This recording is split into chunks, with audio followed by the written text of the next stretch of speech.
You're listening to episode 4 of the Product Boss podcast. In this mini-sode, which I am dubbing Minna-sodes, I talk about seasonality. We had a question from Ashley. She asked, how do I run a seasonal business? I need to determine inventory and my selling season is short. How do I make money in the off season? I design planners and I have a big season September through January and a smaller one April through July. So Ashley, I'll be answering your question today. Thank you so much for submitting it. And here we go. Welcome to the Product Boss podcast, where we help product-based businesses grow their sales and improve their strategies. Hey everyone, I want to introduce you to my co-host and biz bestie, Minna-sode, an Amazon guru that has built a multi-six-figure product-based business. And introducing the other half of the Product Boss, Jacqueline Snyder.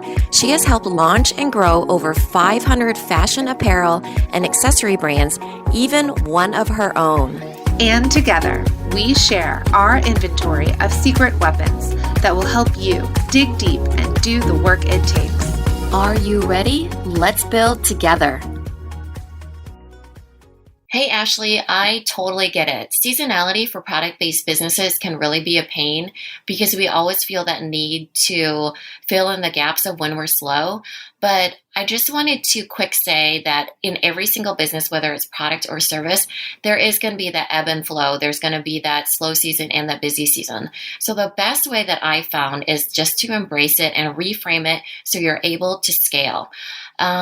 So let's put some numbers to it, and then I'll kind of get into what I'm talking about. So let's say you're going to 2x your business from the previous year. So that's your new goal, 2xing month by month from the previous year.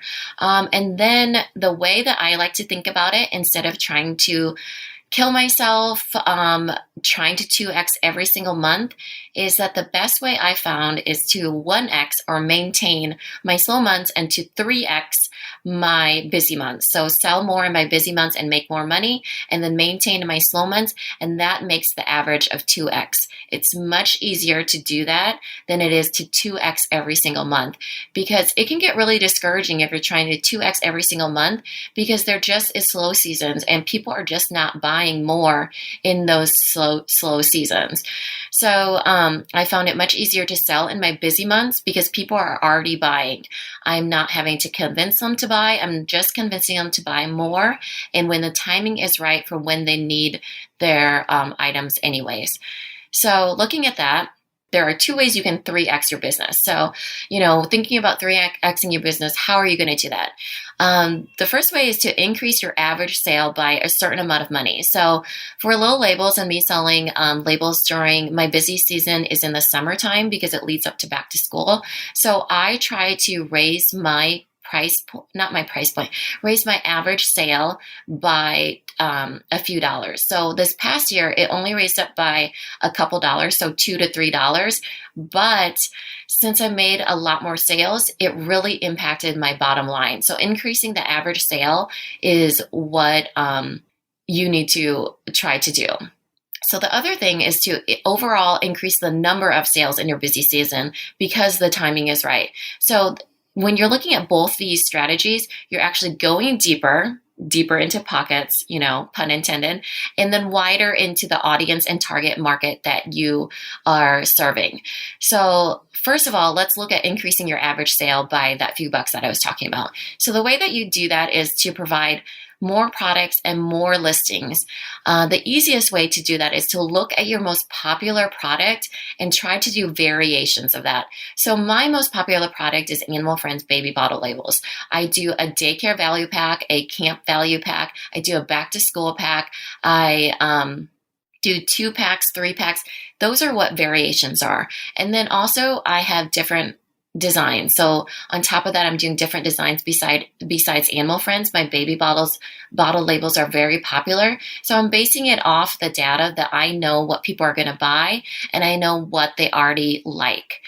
And so the other way to get more listings is to add different products. When I first started, I had my bottle labels. That was my first product. And then I added on clothing labels, washable clothing labels for kids that were going into school to prevent their clothing from going into the lost and found. So I added those listings, and I added just this handful of other listings that really helped to add to my SEO. It helped to add to my listings, and these are only 2 products. They're just 2 products with a ton of variations.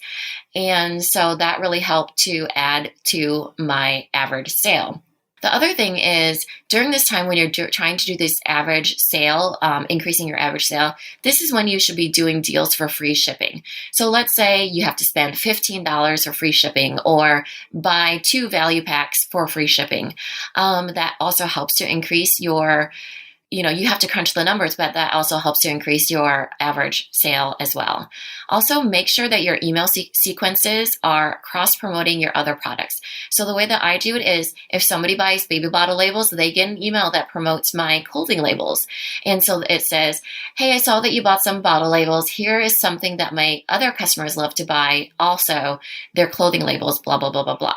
And so it helps to add to that sale, and it gets my existing customers to buy more from me, which is a lot easier than finding new customers. So the second way that I mentioned growing your sales is to overall increase the number of sales in your busy season because the timing is right. What I was talking about with going wider in your audience and your target market. So the way that you do this is that you treat it like a launch where you're posting and everything's kind of lined up to launch within your busy season. So let's say for social media, you have guest posts on Pinterest, you have your own posts on Pinterest, you have scheduled out posts on Instagram, you have collaborations on giveaways, you have Facebook collaborations, and during that time, in your slow season, you are getting those all ready and getting them all scheduled. So when it's your busy season, they show up. You want to be in front of your audience everywhere. Everywhere they turn, you want to be in front of them because that is the time they're buying your specific product. And you want to mention to those people that you're guest posting with that that's when you get the most engagement and the most response from your audience, and you think that that would really line up with their audience too, because that's when people get most excited about your planners, let's say for September through December. And then also another way to do that is to line up with other trends to get in front of more audiences. So let's look at your planners and what trends kind of pop up during that season. So just off the top of my head, it would be back to school.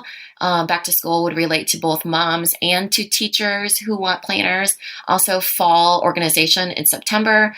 When my kids go back to school, I'm always, instead of spring cleaning, it's kind of the fall cleaning that I do. Also, there's Christmas to the new year with new goals and new plans.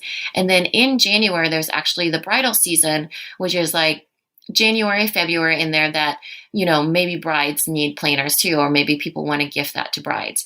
So those are the trends that I'm thinking of that in your slow season, you want to be working on email sequences, posts, guest posting, blog posts, social media presence, and collaborations, all of that, so that it launches within the time that it's your busy season, so you can be everywhere in front of everyone at the right time. So I know this sounds like I'm throwing a lot at you, but remember you're working in your slow months. So you're working in your slow months to be busier in your busy months. And you work backwards on the timeline from your busy months to see how long it will take you to implement any of the strategies that you have coming up in your busy months. Because in your busy months, you don't want to be working on your business. In your slow season, all the things I'm talking about is working on your business. That means, all your social media efforts and everything. That's working on your business. Working in your business is when you are cranking out shipping and cranking out orders, and you'll be overwhelmed with that if you're trying to do that all at once. So do all this stuff in your slow season, scheduled out to be busier in your busy season so you can 3x those months and get more sales. And so thinking of better ways to launch for your busy season, I know there's a lot. Coincidentally, I am one of the speakers for a Creative Launch Summit. It happens to launch today, same day as our podcast. And so they have, if you don't know what a virtual summit is, it's when like a bunch of speakers are brought together to talk about a particular topic. And this topic was all about launching. My topic that I talked about, my video that I talked about is nurture sequences for product-based businesses. So this is typically the email sequence that follows the welcome sequence. So there's 40 something videos in this creative launch summit. So I encourage you, Ashley, to get signed up right now while it's free this week, today perhaps, and get access to those videos so you can start building out those strategies in your slow month and month by month, having a focus of what you want to be working on. So in your busy month, again, you will be busier.